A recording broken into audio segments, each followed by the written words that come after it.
점점 더 멀어져 간다. 머물러 있는 청춘인 줄 알았는데 비어가는 내 가슴 속엔 더 아무것도 찾을 수 없네. 계절은 다시 돌아오지만 떠나간 내 사랑은 어디에? 내가 떠나보낸 것도 아닌데 내가 떠나온 것도 아닌데 조금씩 잊혀져 간다. 머물러 있는 사랑인 줄 알았는데 또 하루 멀어져 간다. 매일 이별하며 살고 있구나.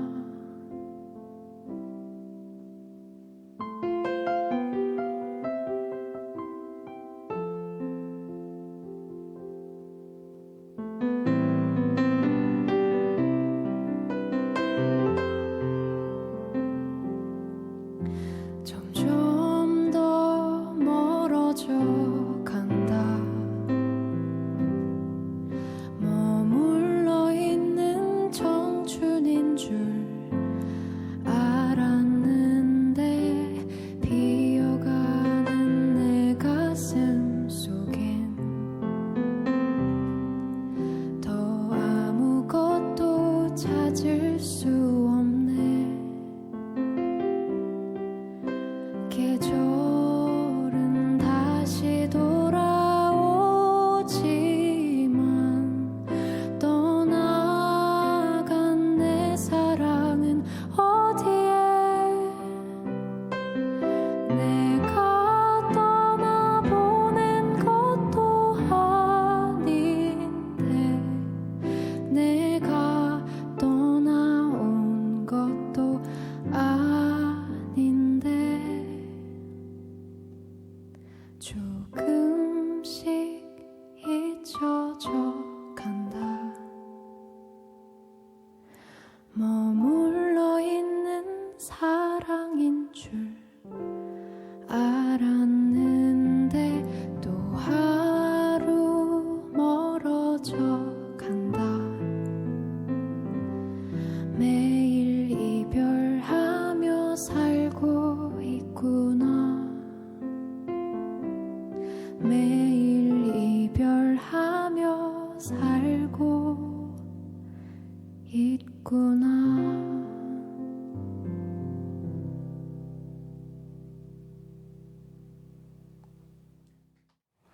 안녕하세요. 토크 콘서트 for you 서울대교구 생명위원회 사무국장 박정우 후보신부입니다. 안녕하세요. 싱어송라이터 홍찬미 글로리아입니다. 네, 멀쩡하게 직장도 잘 다니고 화목한 가정을 꾸려 잘 살던 사람이 어느 순간 중독에 빠져 헤어나오지 못하는 경우 주위에서 심심치 않게 볼 수 있는데요. 본인은 물론 가족들의 건강한 삶마저 한순간에 송두리째 앗아가는 중독에 관해서 지난 시간에 이어서 이야기 나눠보도록 하겠습니다. 네, 오늘 이 시간에도 홍성민 신부님, 신영철 교수님 나오셨습니다. 안녕하세요. 안녕하십니까.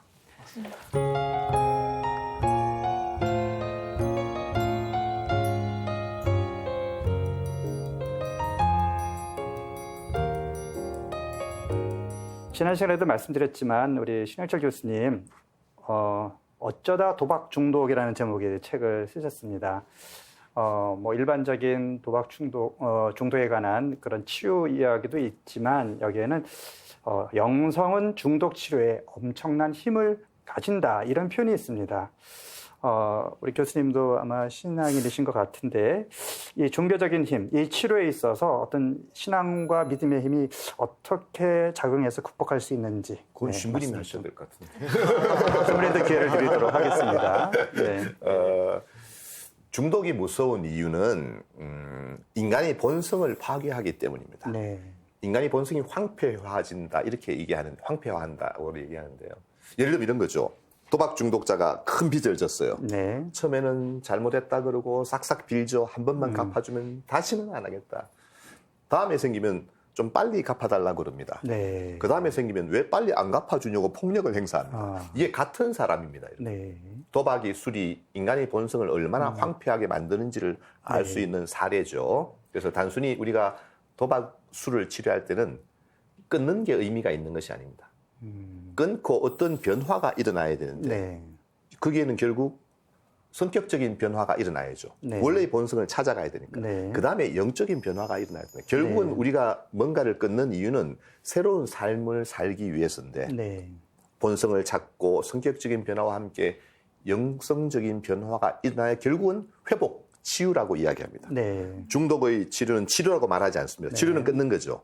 이건 아주 하급의 치료죠. 네. 이걸 넘어서서 변화해야 회복과 치유의 길로 들어서게 된다. 그런 의미에서 제가 영성이 중요하다 이런 말씀을 드렸습니다. 네, 사실 우리 인간의 여러 가지 차원이 있는데 신체적인 차원 있고 정서적인 차원도 있는데 우리가 또 영적인 차원도 분명히 있는 것이고 그러니까 치유가 어떤 신체적인 정서적인 차원에서 끝나는 것이 아니라 영적인 차원까지도 사실 이루어져야만 근본적으로 우리가 변화되고 우리의 본성을 찾을 수 있다 이런 것이군요. 네. 꼭 중독이라고 지칭하지 않더라도 혹시 성경에서 중독에 대해 언급된 부분이 있을까요?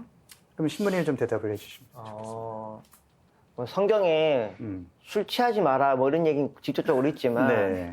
제가 저번 주에 말씀드린 것처럼 중독이 술 많이 먹고 뭐 도박하고 꼭 이 문제가 아니라 자신을 잃어버린다고 얘기를 했는데 네. 좀 다른 말로 하면 자기의 삶의 주인이 하느님이 아닌 다른 것이 자신의 삶의 주인이 되는 거거든요. 네. 그러니까 우리 농담처럼 이렇게 주님이라고 하는데 네, 술을 주님이라고 술주자 하는데 주님. 네. 알코올 중독 환자에게 진짜 주님은 술이 주님이 돼버리는 겁니다. 네. 그래서 내가 술을 먹는 게 아니라 술이 있으면 그 명령에 따라야 되는 거고 네. 도박이 있으면 글로 가야 되는 거고 그러니까 어찌 보면 성경에서 가장 큰 죄라고 말했던 우상숭배 나 위에는 다른 신이 없다라고 했던 하느님이 아닌 것을 하느님으로 섬기는 것이 성경에서 가장 큰 죄인데 그렇게 따지면 중독은 죄라고 할 수 있죠. 가장 큰 죄라고 할 수 있겠죠.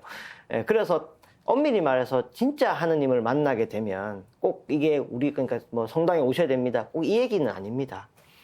제가 볼 때 저번 주에 그 교수님께서 그런 말씀 하셨거든요. 그 두 가지 큰 유형으로 자극 추구형이 있고 또 마음이 너무 우울하고 이래서 이제 좀 평화롭고 싶어서 내 마음에 이렇게 힘든 마음을 평화롭고 싶어서 하는 중독 그 뭐 원인이 있고 또 자극 추구형은 행복해지고 싶어서 하는데 성당이나 교회나 절에 가시는 분도 마찬가지입니다. 행복을 원하거나 평화를 원해서 가시는 거거든요. 그런데 진짜 행복한 거, 진짜 평화를 잘못 찾은 거죠. 그래서 어떤 의미에서 진짜 삶의 행복이 무엇인지 또 평화가 무엇인지를 깨닫게 되면 당연히 중독에서 벗어날 힘을 얻게 되니까 단순히 그냥 성당 갔다고 해서 중독이 치유되고 이런 건 아닙니다. 그래서 정말 내가 찾아야 될 평화와 행복을 진정으로 찾았을 때 중독에서 벗어날 힘을 가지게 된다. 네. 좀 그렇게 생각합니다. 네, 신부님 말씀 들으니까 뭐 이론적으로는 충분히 그럴 수 있을 것 같긴 한데 실제로 신부님이 만난 사람 중에 교회 안에서 신앙 안에서 이런 중독을 극복한 그런 사례가 있나요? 이거 좀 조심해야 될 것 같아요. 왜냐하면 저한테 가족들이나 본인이 많이 물어보시거든요. 신부님 이제 제가 좀 알코올 중독인 것 같은데 앞으로 기도 열심히 하고 성당 나오면 좀 괜찮아지지 않을까요? 뭐 아니면 뭐 성당 열심히 다니면 제 남편 좀 괜찮아지지 않을까요? 이렇게 물어보시는 분인데 그 이면에는 뭐가 있냐면 병원에 가거나 상담받는 건 너무 부담되고 힘든 것 같으니까 조금 쉬운 방법으로 부담되지 않는 방법으로 피하는 회피하고 싶은 마음이 그 밑에 깔려 있거든요. 종교도 중독이 됩니다. 종교도 중독이 되고 사실은 제가 생각할 때 그 어떤 중독보다 무서운 게 종교 중독입니다. 왜냐하면 다른 중독은 죄책감인데 종교 중독은 죄책감이 없어요. 오히려 다른 사람 탓을 더 합니다. 그래서 그런 마음으로 신앙의 힘으로 어떻게 해보겠다 하는 것은 사실은 조금 위험한 생각일 수 있습니다. 물론 네. 도움을 받을 수 있죠. 그래서 성당도 나오시고 교회도 가시고 그리고 병원도 가시고 상담도 받고 이렇게 같이 한다 그러면 훨씬 더 낫겠죠. 그리고 또 하나는 성당에 다녀서 하느님을 믿는다고 할 때 꼭 그 중독 환자뿐만 아니라 다른 사람들도 마찬가지인데 오히려 신앙이 방해가 되는 경우도 있습니다. 예를 들어서 하느님이 심판자로 내 곁에 와 있을 때 오히려 그게 더 불안해서 네. 아까 제가 저번 주에 말씀드릴 때 불안이 중독의 원인 중에 하나라 그랬는데 불안을 더 가중시킬 때가 있거든요. 네. 하느님 안에서 내가 위로받고 용서받고 사랑받는 소중한 존재로서의 가치를 내가 느껴서 내가 삶을 이렇게 살면 안 되겠다라는 것을 진정으로 느끼게 될 때 종교가 또 신앙에 힘이 있는 거지 꼭 신앙을 가진 것 자체만으로 힘이 된다라고는 생각하지 않습니다. 예. 그러니까 올바른 신관, 어떤 올바른 신앙생활이 도움이 되는 것이지 막연히 신앙을 가졌다 그래서 중독을 극복할 수 있는 건 아니다. 예. 그렇다면은 어떻게 좀 성당 안에서 그래도 이렇게 찾아오는 분들에게 사목적으로 어떤 식으로 좀 도움을 줄 수 있을까요? 저는 신부님들이 중독 환자들을 대할 때 가장 경계해야 되는 거 하나가 나 전문가가 아닌데 내가 이 사람도 어떻게 상대하지? 이렇게 생각하시는 것 같아요. 네. 되게 병원에 가보라 이런 얘기를 그렇죠. 먼저 할 것 같은데. 근데 신부님이 해줄 수 있는 것이 충분히 있거든요. 그래서 그 사람이 가진 술 문제를 다루지 마시고 술 문제를 가진 그 사람을 대하려고 하다 보면 지난주에 교수님 말씀하신 것처럼 술 위에도 많은 문제들이 있고 그 문제가 술로 드러나고 있는 거기 때문에 가족 문제든 자신에 관한 문제든 또 하느님에 관한 문제든 여러 가지 이야기를 같이 나눌 수 있습니다. 네. 그리고 그게 충분히 중독 회복에 도움이 되니까 그 사람 뭘로 고통받고 있는 그 사람 전체를 보려고 하는 마음만 있다면 충분히 도움이 될 수 있다라고 생각이 듭니다. 네. 너무 공감이 되기도 하고 어쨌든 두 전문가분들 얘기를 듣다 보니 어쨌든 중독이라는 것도 나와 나 자신과의 관계, 나와 하느님과의 관계, 주위 사람들과의 관계까지도 다 같이 봐야 되는 문제니까 그 부분을 성당에서 사목자든 성직자든 그 부분을 도와줄 수 있겠다는 생각이 드네요. 네, 맞습니다. 중독의 치료라는 것은 마라톤입니다, 여러분. 자꾸 100m 뛰듯이 하면 안 됩니다. 교회를 가든 성당을 가든 절을 가든 자꾸 뭔가 목적을 가지고 빨리빨리 하다 보니 무너지게 되는 거예요. 의학적인 측면에서 보자면 중독의 치료는 여러 가지가 있습니다. 약물 치료도 심지어는 있고요. 인지행동 치료, 잘못된 생각과 행동을 바꾸는 거죠. 상담, 부부 치료, 단도박 모임, 온갖 게 다 있잖아요. 제가 농담처럼 그런 얘기를 합니다. 어떤 치료가 제일 좋은 치료일까요? 오래 하는 치료가 제일 좋은 치료다. 네. 제가 그렇게 이야기합니다. 뭐든지 우리가 가진 모든 무기를 총동원해서 오래만 갈 수 있다면 살아남을 것이다. 그렇게 생각하시면 되겠습니다. 네. 그럼 교수님, 실제로 일단 병원까지 오는 것도 힘들지만 아까 말씀하신 대로 내가 이 치료를 받으면 결국은 내가 극복할 수 있겠다라고 하는 또 신념이 있어야 되고요. 그래서 그 과정을 다 마칠 때까지 그게 굉장히 긴 시간이 걸릴 것 같은데 실제로 얼마나 치료가 되시고 얼마나 포기를 하시는지. 그건 참 어렵습니다. 이게 제 환자분이 1년 동안 술을 끊었다고 칩시다. 네. 도박을 끊었다고 칩시다. 치료가 된 건가요? 모르잖아요. 네. 돌아가실 때 봐야 하는 거예요. 그렇죠. 극단적으로 말하면. 담배도 끊었다고 그러지만 왜냐하면 언제 다시 필지 모르잖아요. 중독을 일반적으로 네. 90일 병이라고 그럽니다. 돌아서면 석 달만 마음 먹으면 끊을 수 있거든요. 네. 문제가 다시 하는 게 문제가 되죠. 그래서 치료를 넘어서 회복까지 가야 되는데 문제는 치료는 그럼 가능하냐. 1단계로 네. 도박을 끊고 술을 끊고 놀랍게도 동기만 있으면 도움을 받을 수 있습니다. 네. 먼저 치료에 앞서서 평가를 받아야 됩니다. 사람마다 빠지는 이유가 다르고 상황이 다른 거죠. 동반되어 있는 것도 다르고 네. 이 평가를 충분히 받은 다음에 전문가의 의견에 따라서 치료를 시작하셔야 되는데 여러분 약물은 과연 치료하는데 효과가 있을까요? 효과가 있을 것 같은데요. 네. 약을 먹으면 과연 도박 욕구가 떨어질까요? 이게 어떻게 가능한 일일까요? 놀랍지만 가능합니다. 네. 문제는 모든 사람에게 효과가 있는 것이 아니어서 그렇죠. 네. 술을 마시면 기분이 좋아지죠. 이게요, 술이라는 물질이 혈액을 타고 뇌에 가서 척핵이라는 곳에서 도파민이라는 물질을 분비하기 때문입니다. 네. 이게 기분을 좋게 만드는 네. 거죠. 만약에 도파민을 차단시켜버리면 술을 마셔도 기분이 떨어지겠죠. 네네. 어제만큼 올라가진 않겠죠. 이런 원리를 이용해서 만든 약들 항갈망제라는 것이 있습니다. 실제로 이걸 잘 만든 사람에게는 드라마틱한 효과가 있습니다. 네. 문제는 이게 다 효과가 있는 것은 아니고 네. 갈망이 떨어지니까 또 싫어하는 분들도 많으세요. 다른 부작용이 있을 수 있으니까. 네. 그래서 일단은 평가받고 할 수 있는 치료를 다 해보는 것이 좋다. 그 다음에는 인지행동 치료라 생각과 행동을 바꾸는 치료. 쉽게 말하면 이런 거죠. 술을 끊었어요. 근데 모임에 갔어요. 술 한잔 해라. 그러면 이제 안 한다. 술 한잔 해라. 안 한다. 3분 뒤에 건배하고 있습니다. 볼 것도 없습니다. 네. 그 이제 고위험 상황을 피하라 그러는데요. 네. 도박도 마찬가지입니다. 안 간다 하면 결국 갑니다. 그 말은 무슨 말인가 하면 이 속에 있는 잠자고 있는 사자를 건드릴 필요가 없습니다. 내가 왜 술을 못 마시며 내가 왜 도박을 안 하는지 왜 설명을 해야 돼요. 네. 안 한다로 끝내면 돼요. 네. 그 상황을 피해야 하는 것입니다. 네. 이런 기법들을 배우는 훈련을 하고 그 다음에 나아가서는 이제 단순히 도박을 끊고 술을 끊었다면 그 다음 단계는 병원에서 해줄 수 있는 게 아닙니다. 의사가 해줄 수 있는 게 아니에요. 네. 살아가면서 정말로 많은 경험을 통해서 네. 같이 의지해가면서 가족의 힘으로 종교의 힘으로 네. 회복해 나가는 거예요. 네. 근데 동기부여라는 말씀을 해주셨는데 어떻게 해야 그런 내가 도박을 끊거나 뭐 이런 중독을 끊을 동기부여가 될까요? 야, 그게 정말 쉽지 않은데요. 네. 가족들에게는 하지 말라는 말을 하지 말라 그랬는데 환경을 차단해야죠. 일단은 환경을 차단하는 건 급선무입니다.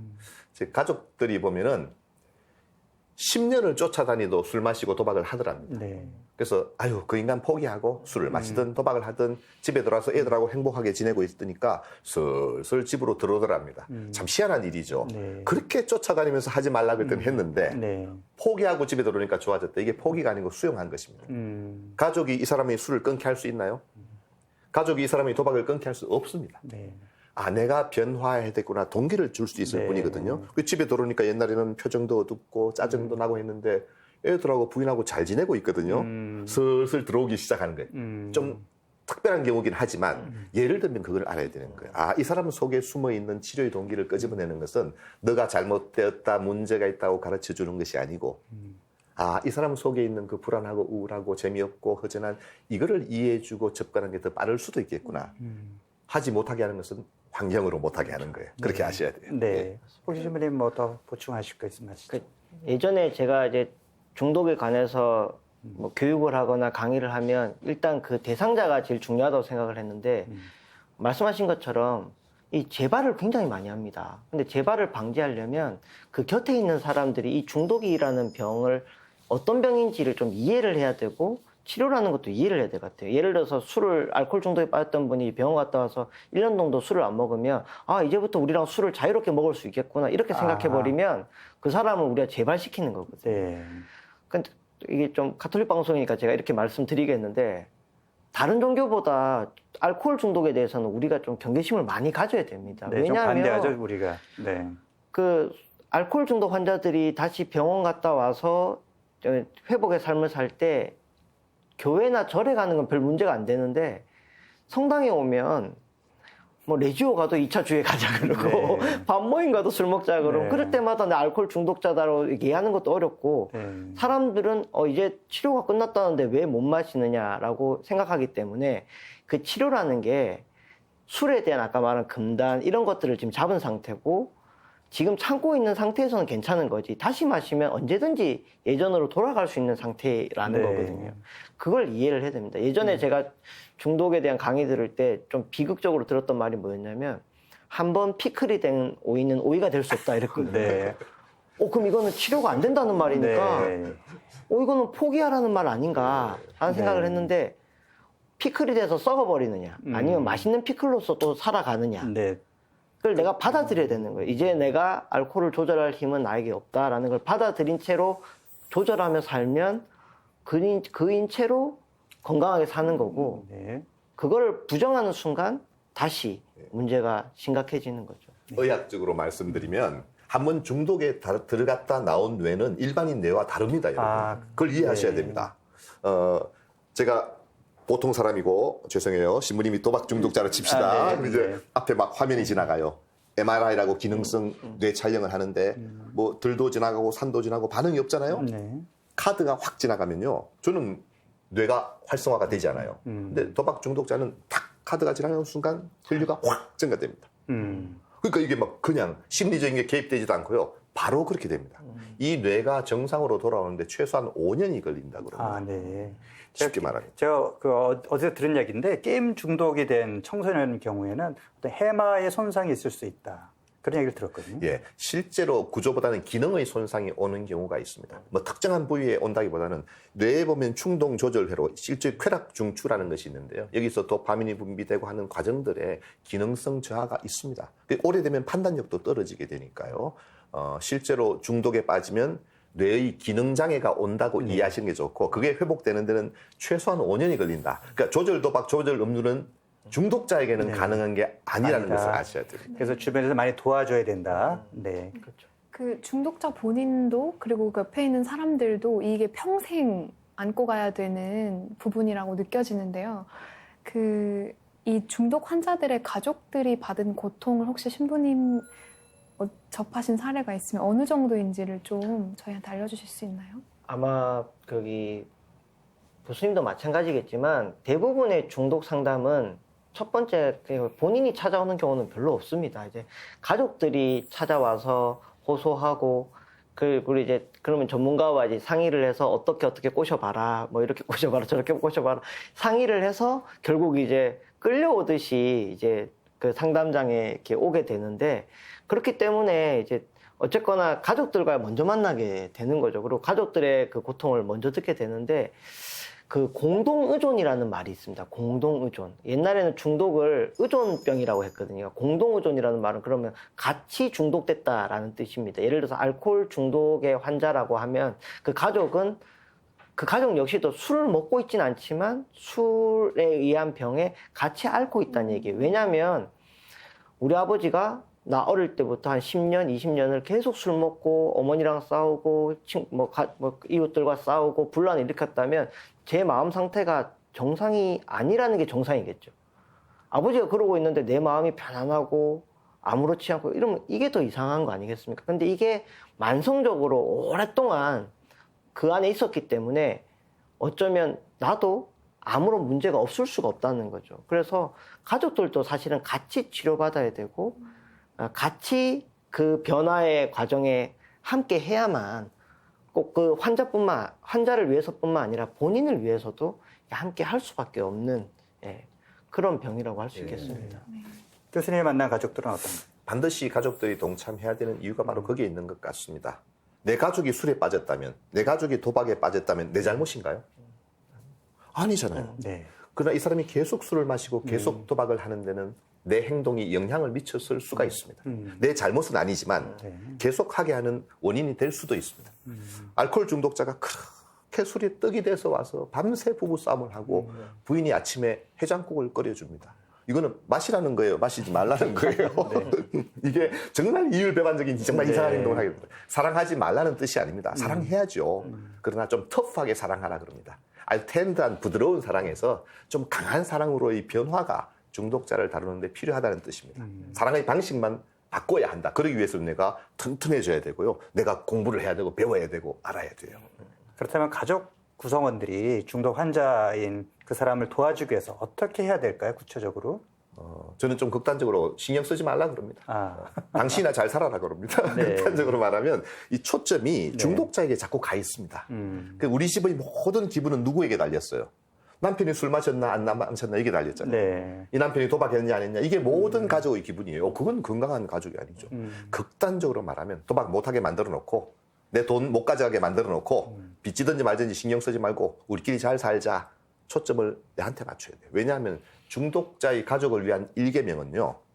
홀로 선자만이 누군가를 도울 수 있다. 이게 일계명입니다. 도박빚을 갚아준다 이런 건 안 되는 겁니까? 도박이든 술이든 내가 튼튼하지 않으면 이길 수가 없습니다. 일계명은 홀로 선자만이 남을 도울 수 있다. 빚을 갚아준다고요? 그건 마치 마약 중독자에게 이번만 먹고 해라. 그만 먹어라 하는 거하고 똑같은 겁니다. 이게 반복되지 않도록 네. 그렇다고 무조건 또 나 몰라라 할 수는 없으니까 이미 전문가 집단이 있고 모임이 있습니다. 거기 가서 가족들이 어떻게 희망을 얻고 회복하는지를 배우셔야 하는 겁니다. 네. 그래도 교수님 당장 죽게 생겼는데 나 몰라라 하는 게 쉽지는 않을 것 같아요. 쉽지 않죠. 네. 빚이 1억이에요. 못 갚으면 감옥 간대요. 어떻게 하겠어요? 가족들이 나 몰라라 할 수 있어요? 극단적으로 말하면 나 몰라라 해야 됩니다. 우리나라가 도박 중독, 알코올 중독에 되게 허용적이고 접근성도 높잖아요. 그게 중요한 이유 가운데 하나지만 가족들이 사랑하는 마음이 중독의 치료에 있어서는 부정적으로 작용합니다. 특히 우리나라의 어머니와 이 아들 관계, 이게 어떤 경우에 병적인 경우가 있습니다. 허용적인 아내, 네. 또 정말로 헌신적인 아내, 도박을 하고 술을 마셔도 20년 동안 쫓아다닙니다. 저는 여자가 도박에 술 빠졌을 때 남편이 20년 쫓아다니는 걸 본 적이 없습니다, 저게. 대한민국의 이 아내들은 정말 대단한 아내들인데 이 아내의 헌신과 희생이 어떤 면에서는 중독을 계속하게 하는 중요한 요인이 되는 거예요.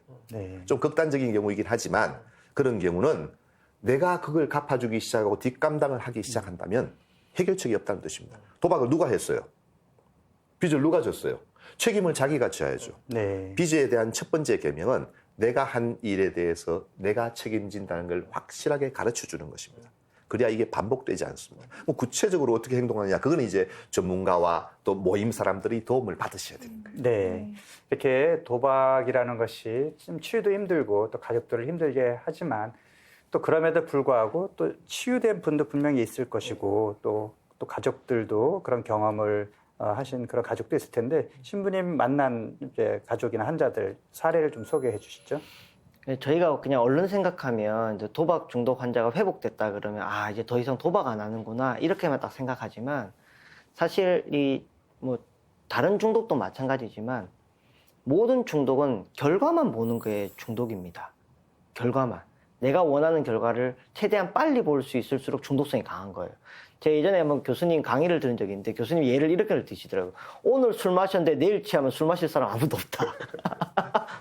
그리고 만약에 도박장에 갔는데 결과를 탁 땡겼는데 결과를 내년에 알려드립니다. 이러면 아무도 안 한다는 거예요. 근데 결과를 바로바로 알려줄수록 효과를 바로바로 느낄수록 중독성이 강하다는 거예요. 그럼 반대로 중독성이 없는 것은 오래 걸리는 거. 결과가 오래 걸리는 거. 그것을 인내하고 함께 기다릴 수 있을 때 이제 중독에서 벗어나는 건데 그렇다면 내가 어떤 일을 했을 때 그 성과를 바로바로 얻는 것을 벗어나서 기다릴 수 있고 인내할 수 있고 또 돈을 뭐 우리나라 주식도 마찬가지로 주식하는 사람들이 가장 바라는 것은 그 회사의 미래를 내가 보고 투자를 하겠다는 게 아니라 빨리 넣어서 내가 원하는 돈을 빨리 빼겠다 이거거든요. 그러면 그것도 결국 도박이고 중독이 되는 겁니다. 어떤 것을 길게 보고 기다릴 줄 알고 그리고 내가 돈을 벌겠다는 것만이 아니라 돈을 벌어서 어떻게 쓰겠다.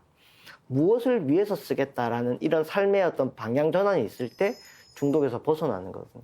그래서 저는 아이들에게 이거 위험하니까 도박하지 마세요라는 것보다 돈을 번다면 어떻게 해서 많이 벌까를 가르치는 게 아니라 돈을 벌어서 뭘 하고 싶은지를 가르쳐야 된다고 생각해요. 어떻게 가치 있게 쓸 것인지. 그래서 그것이 나의 행복을 위해서 해야 되는데 지금 제가 학교에 있으면서도 많이 보면 돈을 벌어서 행복하게 살겠다는 게 아니라 돈이 많이 벌리면 행복할 거라고 생각하는 것 같아요. 다들. 좋은 직업의 순위는 돈을 많이 버는 직업이거든요. 그러니까 뭔가 그 목적과 그것이 바뀌었다는 생각이 많이 듭니다. 그래서 내가 정말 인생을 사는 목적이 무엇인지를 다시 생각할 수 있게 될 때 회복할 수 있다라고 저는 생각을 합니다. 네, 이제 중독 이야기 마무리하면서 네. 현대인이 상당수가 이제 스마트폰 중독이고 또 어린이들 아까도 잠깐 얘기했지만 뭐 청소년들 게임 중독 이런 문제도 있는데 이런 중독을 예방할 수 있는 습관을 어떻게 가질 수 있을까 부모님들한테 조언을 해주시면서 교수님 마무리 말씀 부탁드리겠습니다. 너무 어렵습니다.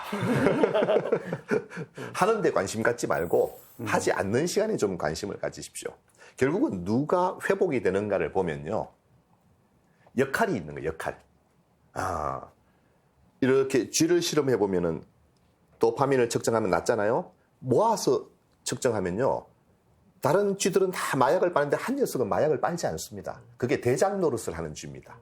역할이 주어지면서 이미 도파민을 다 올렸기 때문에 중독에 빠지지 않는 겁니다. 그래서 제가 중독자들을 볼 때는 성당 가서 교회 가서 역할을 맡아라 이렇게 제가 가르칩니다. 네. 뭔가 기능이 주어지면 그 기능에 그만큼 사람은 행동하게 되어 있죠. 그게 치유의 엄청난 역할이라고 볼 수 있습니다. 그래서 네. 가능하면은 중독 자체도 중요하지만 학생들은 학교 가서 친구들과 잘 지내는지 가족들과 대화는 잘 되는지 직장인이라면 직장에서 어떻게 지내는지 그 중독의 이면에 있는 것을 들여다볼 때 회복의 가능성이 더 높아질 거라고 생각합니다. 네.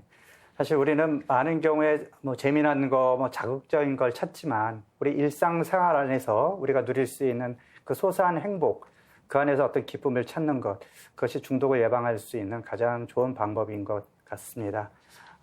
우리에게 부여받은 이 생명을 잘 꽃피우고 또 열매 맺기 위해서 건강한 삶을 살기 위해서 내가 어느 방향으로 가고 있는지, 어디에 몰두하고 있는지, 진정한 행복은 무엇인지 이런 것들을 잘 성찰하면 좋겠습니다. 자, 기도문 하나 소개해드리고 싶은데요. 중독 치유를 위한 기도입니다. 날마다 제게 새 생명을 주시는 주님, 저 혼자 힘으로는 이 어둠에서 벗어날 수 없음을 받아들이고 자만하여 실수하지 않게 하소서.